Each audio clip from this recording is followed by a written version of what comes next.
وأزكى صلوات الله وسلامه على سيدنا مولانا محمد بن عبد الله وعلى آله وأصحابه الطيبين الطاهرين وعلى أزواجه أمهات المؤمنين. وأسأل الله جل وعلا بأسمائه الحسنى وصفاته العلى وحدانيته أن يتقبل منا ومنكم وأن يغفر لنا ولكم وأن يجعل عملنا كلها خالصا لوجهه. مرحبا بكم أيها الإخوة الكرام في هذا اللقاء.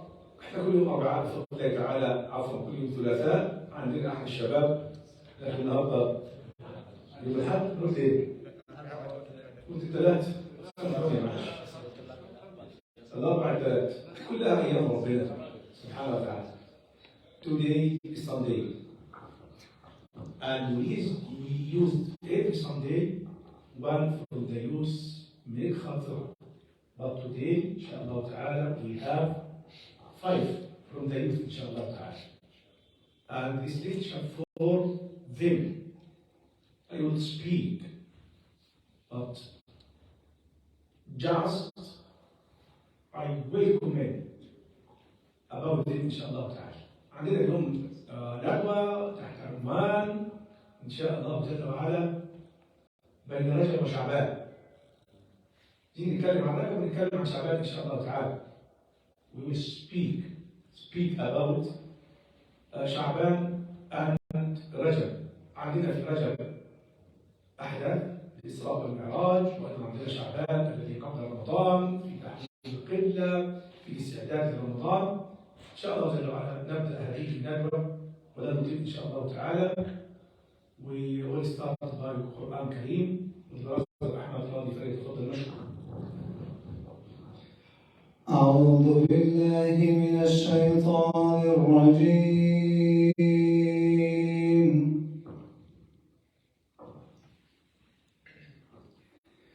بسم الله الرحمن الرحيم.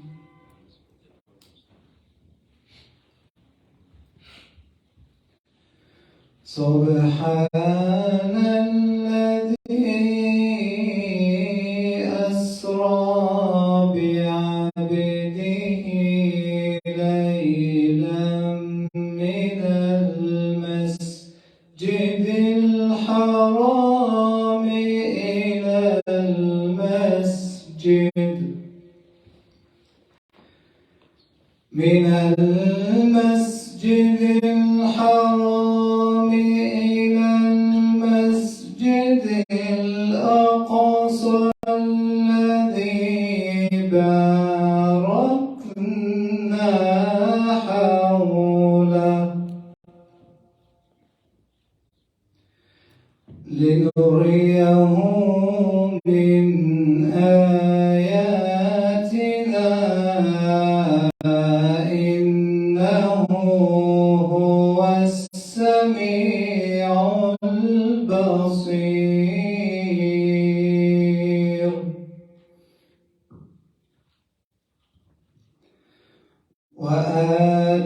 وآتينا موسى الكتاب وجعلناه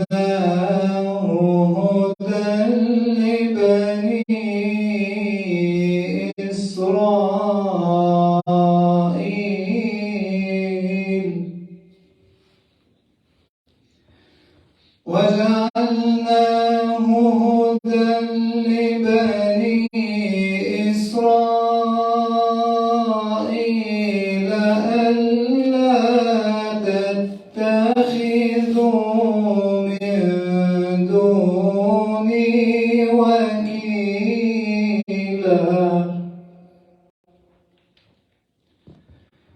ذرية من حملنا مع نوح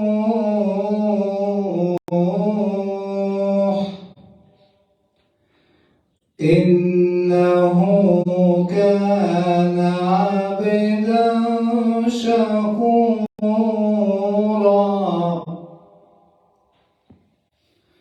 وقضينا إلى بني إسرائيل في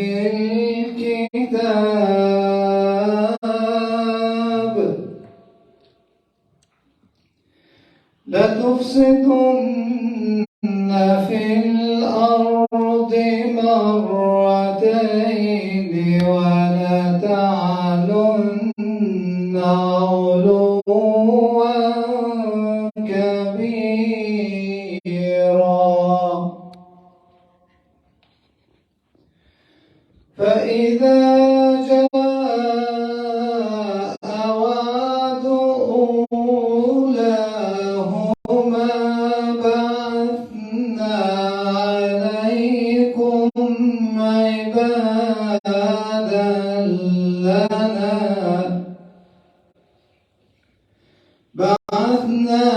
عليكم عبادا لنا أولي بأس شديد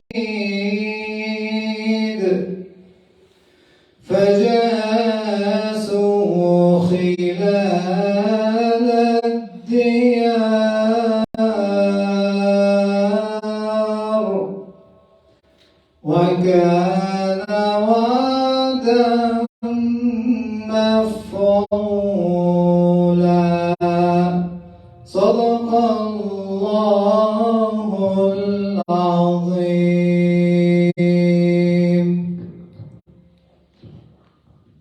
صدق الله العظيم وبلغ رسوله الكريم ونحن على ذلك من الشهيد. ولن تبقى فرصة عظيمة ورائعة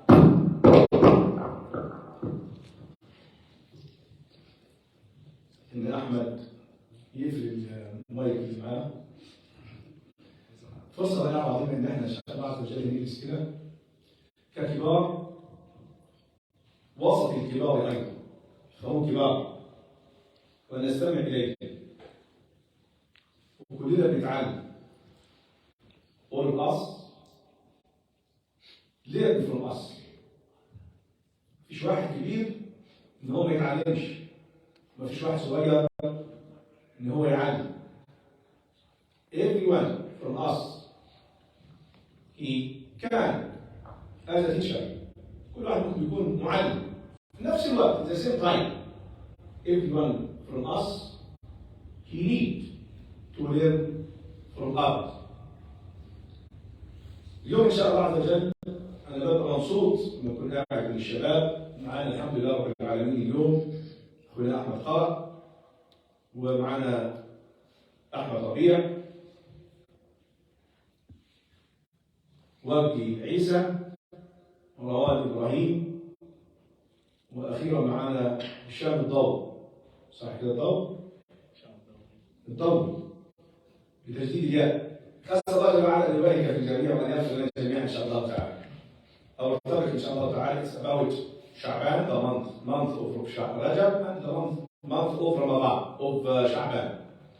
أول the first point إن شاء الله عز وجل with brother أحمد ربيع عاشور will speak about what is the reasons of the journey of الإسراء والمعراج. ما الأسباب التي من أجلها الله سبحانه وتعالى جعل النبي عليه الصلاة والسلام جعل له هذه الرحلة مع أحمد ربيع. فليتفضل مشكور.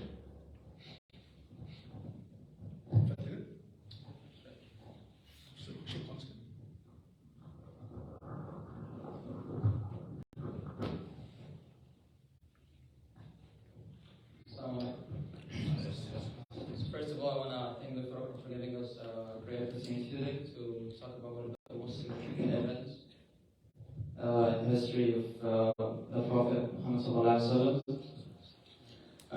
I'll be talking about the reasons behind the journey for the Isra wal Mi'raj.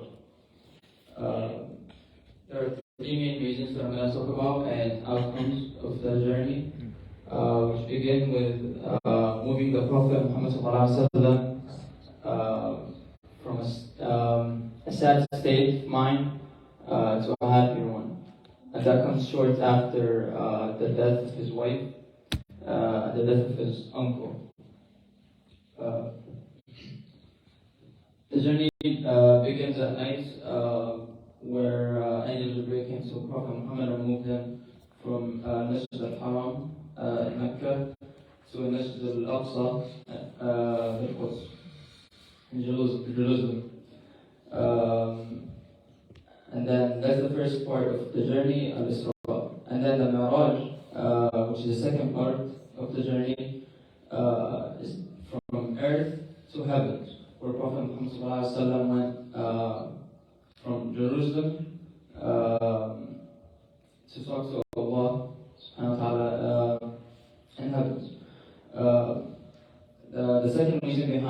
journey was the establishment of prayers and playing a major role in the shaping of our religion today.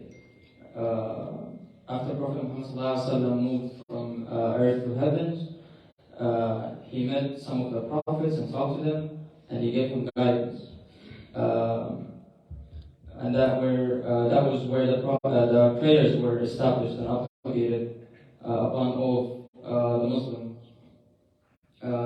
Third reason and an outcome of the journey was after Prophet Muhammad ﷺ came back from Mecca, from heavens, came back to Mecca, where it was to distinguish between the true believers and the people with strong faith to those with weaker faith. Whether people would believe what he has told them or deny to believe what he has told them. One of the examples of people with a strong faith was Abu Bakr, who said if he has said that, then he's right about it. Which was the third reason behind the journey for the Isra Mi'raj. One of the most important outcomes of the journey after prayers has been established is presenting the ultimate goal for us as a Muslim, which is getting spiritual development and enlightenment by getting closer to Allah subhanahu wa ta'ala and worshipping Him. And that would be it. والسلام عليكم ورحمة الله وبركاته. السلام عليكم. عليكم السلام ورحمة الله.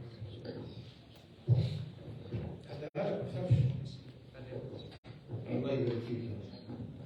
نعلق بس كده على اخونا احمد ربيع، جزاك الله بالخير، اسال الله جل وعلا ان ينفع بك وبوالديك وان يتقبل منا ومنك ان شاء الله تعالى. كلام جميل، beautiful خاطره. It's small, it's good, it's very nice. Brother Ahmed, alhamdulillah rabbil alameen, he mentioned three reasons about the journey of Isra wal Mi'raj. من أهم هذه الأسباب one from the important reasons اللي هو إن عندك اسمه عام الحزن، وإن النبي عليه الصلاة والسلام أراد الله جل وعلا أن يخفف عنه، فكانت رحلة الإسراء والمعراج also يعني الله سبحانه وتعالى wanted to order the Prophet Muhammad sallallahu alaihi wasallam and all the people around him, his nation also, يعني فريضة الصلاة, the prayer. So يعني the Prophet Muhammad صلى الله عليه وسلم تم الإسراء وتم المعراج، والله سبحانه وتعالى ordered him by يعني the prayer. جزاك الله خير أحمد، تقبل الله جل وعلا منا ومنك إن شاء الله تعالى.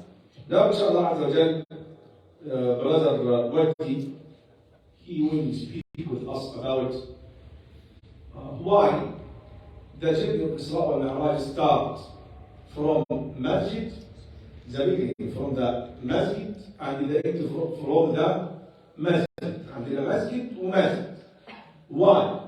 كان ممكن ربنا سبحانه وتعالى يبدأ كده رحلة الإسراء والمعراج from the house of the Prophet Muhammad صلى الله عليه وسلم، وكان ممكن أيضا يعني يبقى المعراج from his house to the heavens. كان ممكن. What is the reason? Why? Brother Wajdi, can you tell us? Okay.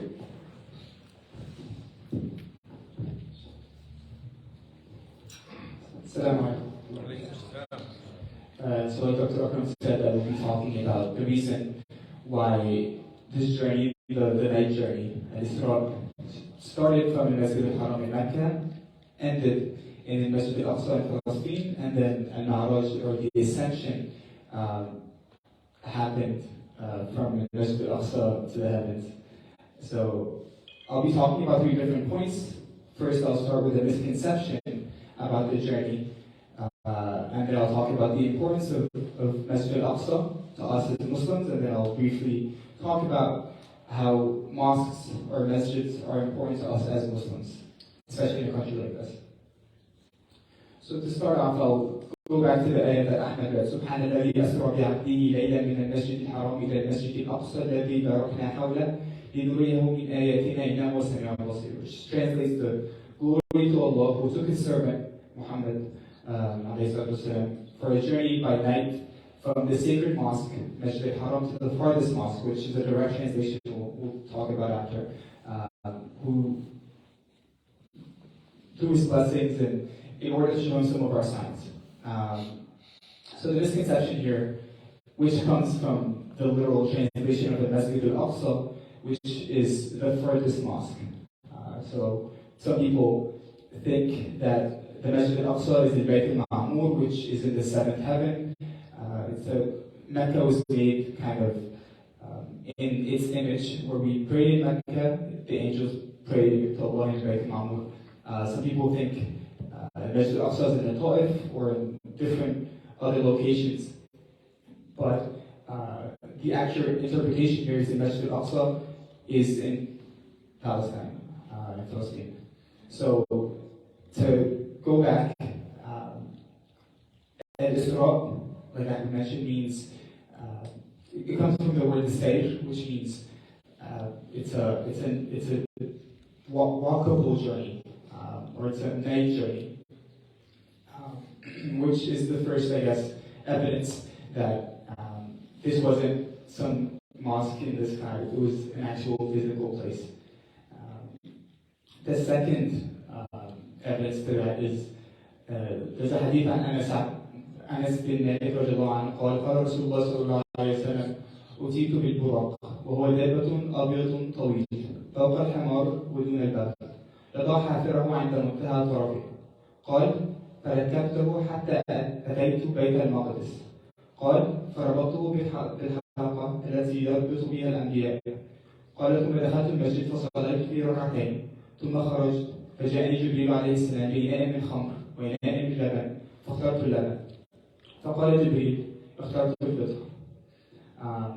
Which translates to Anas bin Malik reported that the Messenger of Allah said he was brought the buraq, which is an animal that puts its hoof wherever its eyesight ends. He said, I rode it and started the journey until he arrived at Bayt al-Maqdis. He continued, then I tied to a ring, which prophets used to tie their animals on. He said, then I entered the masjid and I prayed 2 rak'ahs, 2 units of prayer, then I went out. Jibreel then brought me a cup of wine and a cup of milk, where the Prophet, peace be upon him, chose the milk. So Jibreel said, you chose the fitr, or the natural goodness or the good instinct.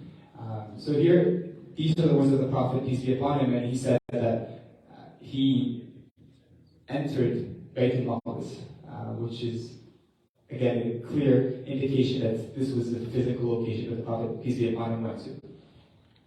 And like Ahmed said, by now we know that the night journey was done, or Isra was done from Mecca, Bayt al-Haram in Mecca, to Bayt al-Maqdis in Jerusalem, on the back of the buraq, which is an animal, like I mentioned before. And once the Prophet, peace be upon him, reached Masjid al-Aqsa, he was met by a group of the previous prophets, where he was presented by Jibreel to be the imam, or to lead them in prayer. They stood behind the Prophet and acknowledged him as their leader. And like Ahmed said at that time, the Prophet was a little sad because of how tough spreading the message was, and he was supported by the prophets at the time. And this was another indication of how important his presence was and how he as a person is excellent. And again, it shows how grand his message was. And then he was sent to all different types of people. So moving on, I'll start talking a little bit about the importance of Masjid al-Aqsa to us as Muslims. The blessed Masjid al-Aqsa has been referred to the Quran and Hadith as the land which Allah subhanahu wa ta'ala put many blessings. In Quran we mentioned before, like I said, subhanallah asra bi'abdihi in the Masjid al-Haram and Masjid al-Aqsa, which is a straight verse. It's a verse straight out of the Quran which shows that Allah has put many blessings upon that masjid. Allah also mentions in Masjid al-Haram in Mecca and Masjid al-Aqsa in Jerusalem by name in the first verse of Surah Al-Isra, which I just talked about. But in this way, Allah kind of blesses them, He honors them. He shows how crucial they are to the religion and how crucial they are as places of worship to us as Muslims. So God establishes Al-Aqsa as one of three holy mosques in Islam, or three holy masjids in Islam. The first one is Bayt al-Haram in Mecca, the holy masjid in Mecca. The second one is the Prophet's masjid in Medina, which wasn't established at the time. And then the third one is Masjid al-Aqsa in Jerusalem.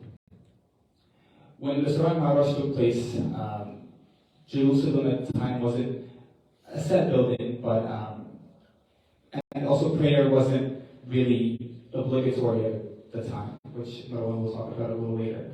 But Allah has blessed that piece of land, like He blessed Bayt al-Haram, and this can be seen when Abu Darra said, سألت رسول الله صلى الله عليه وسلم عن أول مسجد وضع في الأرض. أبو ذر. سألت رسول الله صلى الله عليه وسلم عن أول مسجد وضع في الأرض. قال المسجد الحرام. قلت ثم أي؟ قال المسجد الأقصى. قلت كم بينهما؟ قال 40 عاما. ثم الأرض لك مسجد. حيثما أدركت الصلاة فصلي. Which directly translates that Abu Dhar reported that he asked the Prophet, peace be upon him, O Prophet of Allah, which masjid was built first on earth? The Prophet replied, the sacred masjid of Mecca, which is the Bayt al-Haram. Abu Dhar again asked, which was next? The Prophet said, the Masjid al-Aqsa, or the Masjid al-Aqsa. How long was the period between them? Asked Abu Dhar.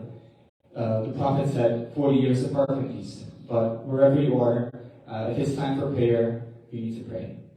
But although excellence is in praying in these two different masjids. So another reason why Masjid al-Aqsa is very crucial, very important to us as Muslims is because it is the home to many, many different prophets. We talked about how the prophets prayed behind the Prophet ﷺ, but this is the place where most of their messages originated. This is the land of the prophets of Allah. This is the land of Ibrahim alayhi salam, Ishaq alayhi salam, Sayyidina Musa, Sayyidina Isa. And God was or Allah was forging a link between the Bayt al-Haram in Mecca and Bayt al-Maqdis, or Masjid al-Aqsa in Jerusalem, showing how important these both are. And like I mentioned before, prayer at the time wasn't obligatory. And again, I'm sorry, Morowan will talk about this, but Al-Aqsa was considered the first Qibla of Islam, which is obviously the direction in which Muslims turn to pray. It was later changed to Mecca, but establishing that date could be a little difficult. But we know that it was around 4.5 years where the Muslims prayed to Masjid al-Aqsa as their initial Qibla, which was later changed. This by no means diminishes the significance of Jerusalem or the Masjid al-Aqsa. It just shows another step, or another step in the right direction in the establishment of the religion and the establishment that this message is for all of humanity, not just a specific group of people. And from that point forward, the Holy Masjid in Mecca, or Bayt al-Haram, was fixed as the central point in Islam, or the central Qibla in Islam. Moving on, I'll mention this briefly, but why are masjids or mosques important to us as Muslims, right? I'll talk a little bit about the role in this community, but the points that I have here are community building, a house to every Muslim, a place of gathering to spread knowledge or learn the religion, and obviously a place for prayer. And in terms of community building, usually when you see a masjid in this country, you'll see that the neighbors or the neighbor community is mostly made up of Muslims or people that set the masjid as a home to them, right? And when people are trying to move or find a place to live, they make sure that there's a masjid close by, which gives them this sense of belonging or sense of home. A house to every Muslim, obviously, we all consider this our second home. I know after the masjid in school, after my home in school, obviously this is the place that I go to the most, and it's where I meet most of my friends. So it's a place where we can pray, but also learn. It's a place of gathering for all Muslims, but it's a place where knowledge can also spread, like this ندوة that we have here today. And the last point is obviously a place for prayer, which is the initial reason why masjids were created. It's this small community, but I'll leave that to Morowan to talk about, inshallah. Thank you. شاء الله جزاك الله كل خير. برزر وجدي خاطرة بسم الله ما شاء الله وصلت short but it's good ما شاء الله جزاك الله كل خير. أسأل الله سبحانه وتعالى أن يبارك فيك وأن ينفع بك. But I have a question for you, brother Wajdi. What is the reward for the prayer in every masjid? مسجد الحرام، مسجد الأقصى، المسجد النبوي. مسجد الحرام الصلاة ب 100,000 صلاة. Yes. الصلاة is equivalent to 100,000 prayers. Yeah. The Masjid النبوي is equivalent to 1,000 prayers, and the Masjid الأقصى is equivalent to 500 prayers. Sorry. It's okay. ما شاء الله جزاك الله كل خير. أسأل الله سبحانه وتعالى يتقبل منا ومنك إن شاء الله تعالى. الحمد لله انتهينا. We finished from the left side. إن شاء الله عز وجل move to the hand side إن شاء الله تعالى. نبدأ بمروان ولا محمد؟ مروان ولا محمد؟ مروان إن شاء الله عز وجل. It's okay. هشام. إن شاء الله we now brother Morowan he will speak with us about the prayer. Why Allah subhanahu wa ta'ala revealed it to the Prophet Muhammad sallallahu alaihi wasallam in the Hebrew. We have 5 pillars. في 5 أركان عندنا 5 أركان. طبعا الشهادة أفضل شهادة we have prayer, zakah, charity, fast, and pilgrimage, الحج. There is no any فريضة that Allah subhanahu wa ta'ala revealed it to the Prophet Muhammad sallallahu alayhi wa sallam in the heaven except salah, the prayer. Why? And what is the importance of the prayer, inshallah ta'ala. This topic, brother Mrouan will talk about it. صح كده؟ Yeah.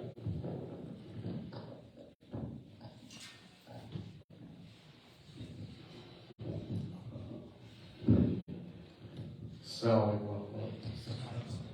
بسم الله الرحمن الرحيم. الحمد لله رب العالمين.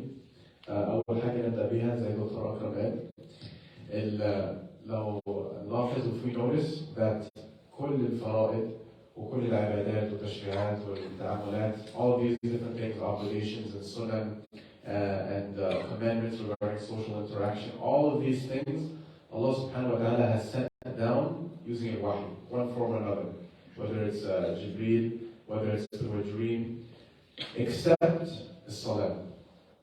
Except the salah. The salah is special. The salah, Allah subhanahu wa ta'ala gave it to the Prophet only when he reached up لحد سدرة المنتهى ولحد ما كلمه بنفسه, and then we're gifted with salah. Which is there's a very big difference between getting something through wahi and getting something directly from Allah subhanahu wa ta'ala.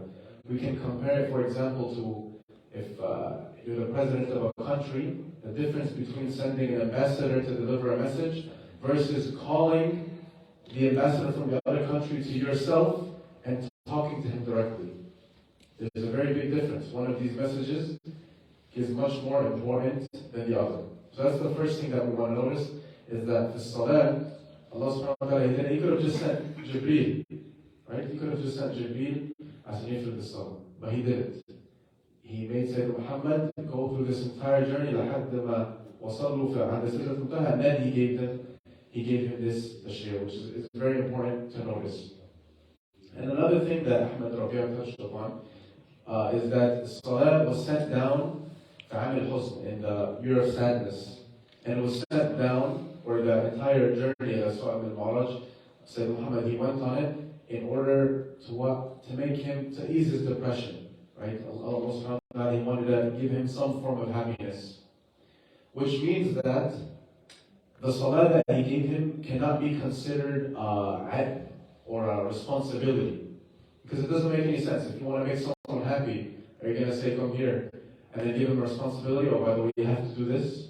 No. You're going to give him a gift. And that gift is salah. So we have to change our mindset. Instead of thinking of salah as something that you have to do or an obligation, it's something that you get to do. Because again, if it's amil husn, and Allah subhanahu wa ta'ala wants to make Rasulullah happy, is he going to give him another responsibility, or is he going to give him something that he can enjoy He's going to give him something that he can enjoy, and that's what he gave him for the Isra wal Mi'raj, which is the Salah. And the proof of this, and the proof of the enjoyment in the Salah, can be found in many hadith, but we're going to talk about two of them today. The first one is, it's in a longer hadith where Rasulullah he says, وَجُعِلَتْ قُرَّةَ عَيْنِي فِي الصَّلَاةِ. And this is a little bit difficult to translate, but the best translation would be, and my peace of mind was made or put in the Salah. My peace of mind was put in the Salah. In another hadith, the Prophet he says, he's talking to Bilal and he says, وَرَحْنَا بِهَا يَا Bilal, is that we were made comfortable, or comfort was put inside of us because of it. And of course, it's not only for the Rasul that the Salah is comfortable, or that he can find peace of mind in it, of course for all of us. And that's why it's a gift. Because imagine if you were a Muslim, all of these problems that you encounter in life, you have to meet them on your own, more or less. But if you're a Muslim and you have Salah, that means you know that Allah subhanahu wa ta'ala is with you at all times. If you have a problem that you want to discuss, you can talk to Allah subhanahu wa ta'ala. If you want to complain to someone, you can talk to Allah subhanahu wa ta'ala. And this is something that no other group of people has. No other religion has. And of course, if you don't have religion, you don't have this. And now what I want to move on to is one last thing, which is drawing a parallel between the Isra wal Mi'raj and the conversation that the Rasulullah has with Allah subhanahu wa ta'ala and the Salah itself. If we notice, it's almost the same thing. The Salah is the closest we're going to get to what the Prophet did in his journey in Isra wal Mi'raj. Because what did he do? He went all the way up to Allah subhanahu wa ta'ala and he had a conversation with him. And the Salah is the same thing. What do? You leave off the rest of the dunya, you leave off whatever you're doing, and you stand in front of Allah subhanahu wa ta'ala, and you're the closest to Him then, and then what? You have a conversation with Allah. Say Allahu Akbar. And then you begin to recite the Quran. What is the Quran? Except Allah subhanahu wa ta'ala talking to us. The Quran is Allah subhanahu wa ta'ala talking to us. Allah subhanahu wa ta'ala talks to you in the Salah. And then when you're making dua in your sujood, that is you talking to Allah subhanahu wa ta'ala. So it's like a conversation. Just like the Rasulullah had in Isra wal Mi'raj and in the Sidratul Muntaha. So that's some of the parallel that we should draw in our minds, that the closest that we're going to get as mu'mineen or as Muslimin towards what the Rasul did in Isra wal Mi'raj, we can replicate it almost the same way in our Salah. And the last thing I want to ask is that why don't we feel this enjoyment in the Salah? I mean, obviously, let's assume that all of us, we enjoy Salah to an extent, right? I think it would be very difficult for us not to pray. Don't experiment, but I'm saying experiment, maybe a mental experiment is that حد قال لك طيب النهارده ما تصليش خالص. ولا واحد منا هنقدر نعمل حاجة زي كده. None of us are going to be able to, for example, try for one day not to pray at all. Because it's almost like a habit. It is a habit. And it's almost like something that's necessary. Just like food and water and sleep. But why don't we enjoy Salah as much as the Prophet did, or as the Sahaba did, or as some of these tabi'een that would pray 3-4 hours? It's because of the quality of our Salah and how we are implementing the deen itself. Okay?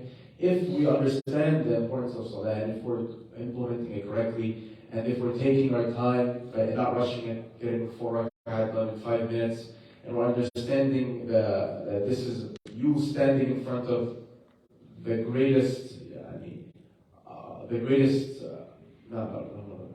being ever, like the most important thing in your life, then this improves the quality of our Salah, and we can get this enjoyment, and we can get this Qur'an that the Rasulullah was talking about, and we can get this the comfort that he was telling Bilal about. And the very, very last thing I want to end with, that ties in with everything, is the hadith of Prophet. He says, الصلاة خير موضوع فمستقل ومستكبر. So the Salah is like goodness that's left. So you can, a better way to translate that would be like, if it's a treasure that's just left there for anyone to come and pick up. So if you want to increase, if you want to take more, you can come and you can take more from the Salah. And if you want to take less, you're also welcome to take less. But at the end of the day, it's understanding that it's goodness and it's present for the taking, and any one of us can take. And obviously, when we do take, this is going to improve not only our deen and not only our connection with Allah subhanahu wa ta'ala, but it's going to improve all aspects of our lives. Our connection with the creation, with our parents, with our siblings, with our friends, with our family, with our community, with our own work, with ourselves. But that all starts with our salah and with our salah with Allah subhanahu wa ta'ala. أقول لكم هذا أستغفر الله لكم. جزاكم الله. جزاكم الله خير برادر مروان.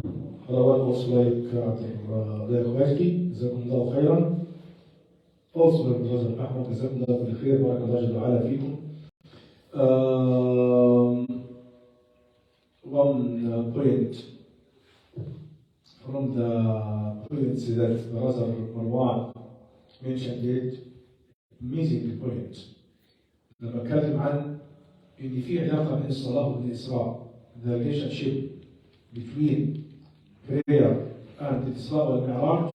The Prophet Muhammad صلى الله عليه وسلم يعني arrived to the نقول top of the place.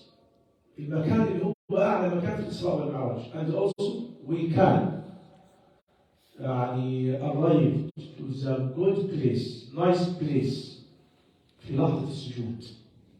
لما تسجد في اللحظة ديت يعني close to الله سبحانه وتعالى. في الصلاة في فرض الصلاة النبي كان فوق مع ربنا فوق الصلاة. نفس الوضع بالضبط. عايز تبقى قريب من ربنا يبقى واسجد ايه؟ واسجد واقترب.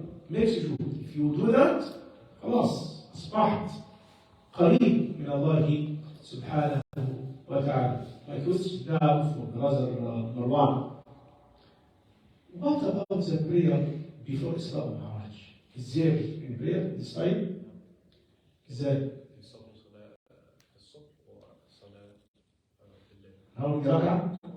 Two rak'ah in the morning and 2 rak'ah in afternoon, in the evening. It's very nice. It's very easy. ركعتين.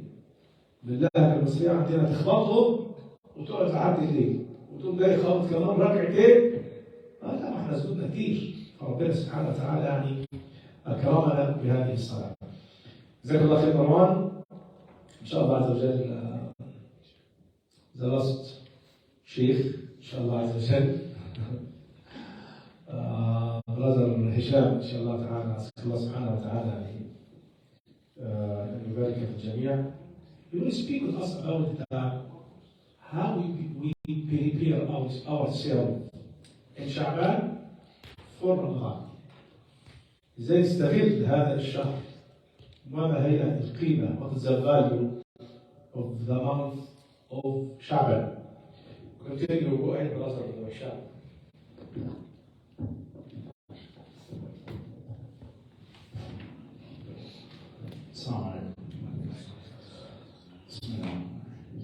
So first thing I would like to explain is for all of us being here, we're aiming for 3 things.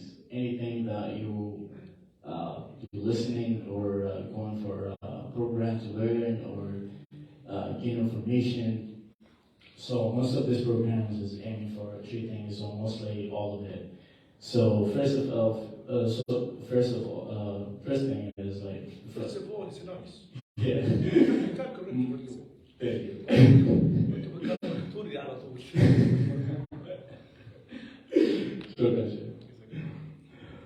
So might be informative goal, or might be a skill goal, or might be a guidance goal. So for all of us being here, mostly an informative goal. Like let's say if I give you, for example, I told you where's or for example, if I told you is America is a continent or a country, and then after that I ask you after I told you, so you tell me it's a continent or that's or it's a country. If you answer it, so that means you gain informative goal. If it's a skill, let's say if I ask you how can I do a research paper or something like that, and then after that I taught you how to do it, so that's a skill goal. Or guidance, let's say if I told you like push-pull leg split is one of the most things or programs that you can deal with as you can start with with the gym or the fitness journey that you want, and then you say, oh, nah, something else. I would start with like body face split, and then lower body split, something like that, you know. And then after that, I tell you, no, there's the advantage of this and disadvantage of that. And then you tell me, oh, okay, I changed my mind, really. So that's like guidance goal.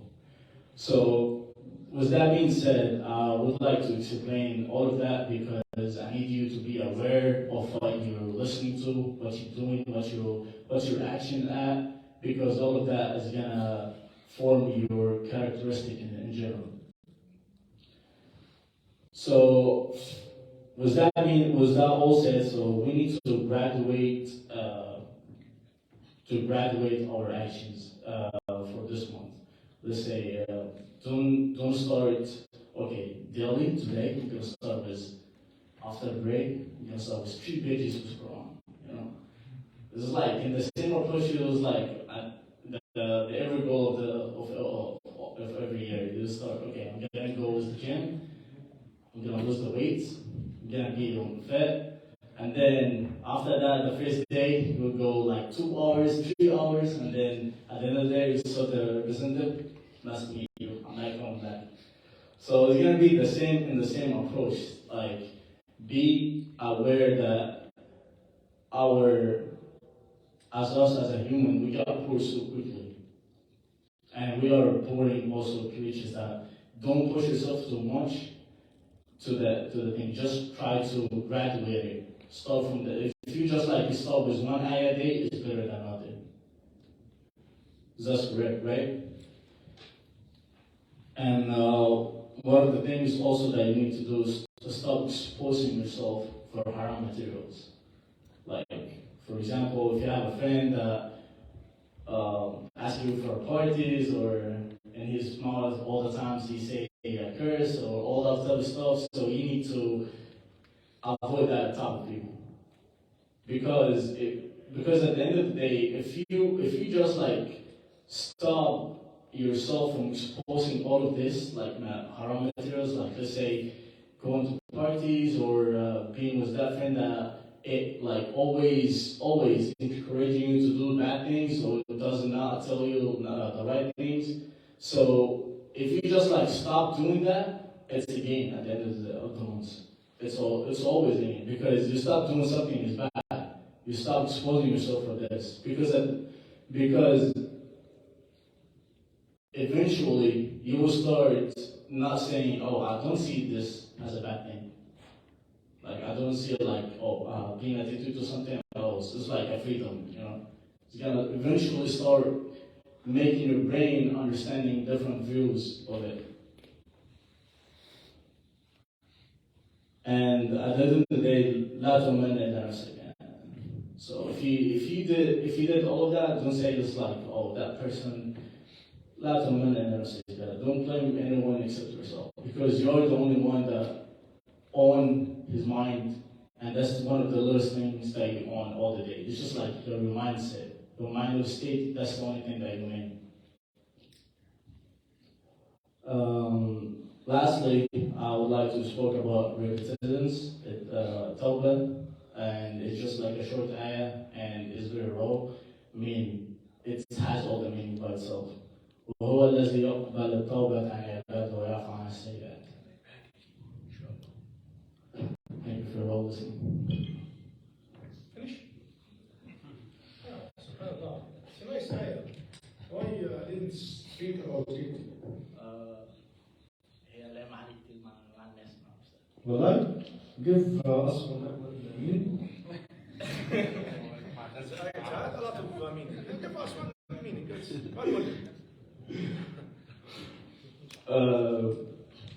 Okay, there was an example. One of the guys I used to work in a car, and then one of the guys, he was like doing this and doing that. And it was like, you know about the 20s age, okay? And then I told him, man, it's like doing all of this stuff is just like getting bored. What you doing after that? Like, you're not doing anything like new, just like the same thing every day. Just like work, making business, and like doing this haram stuff. and you're not affecting anybody, you're not influencing anything. Then some do you think like if I go to the masjid, everyone like will accept me over there, or just like, and he's completely outside of it. No, so I told him this, and then he's just like, oh, okay.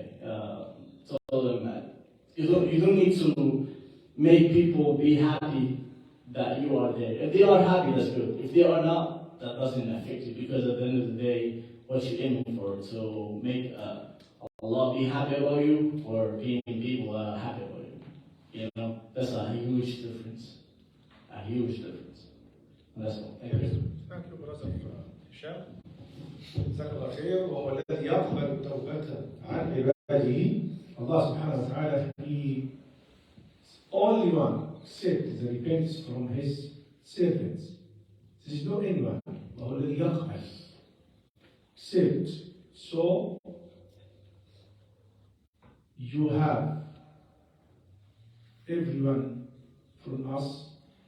He has to make tawbah before Ramadan. جزاك الله خير brother هشام. الله سبحانه وتعالى يتقبل منه ومنك. brother أحمد brother أحمد ربيع, brother وجدي عيسى, brother مروان إبراهيم, and brother هشام الضوى. جزاكم الله بالخير. الله جل وعلا منا ومنكم.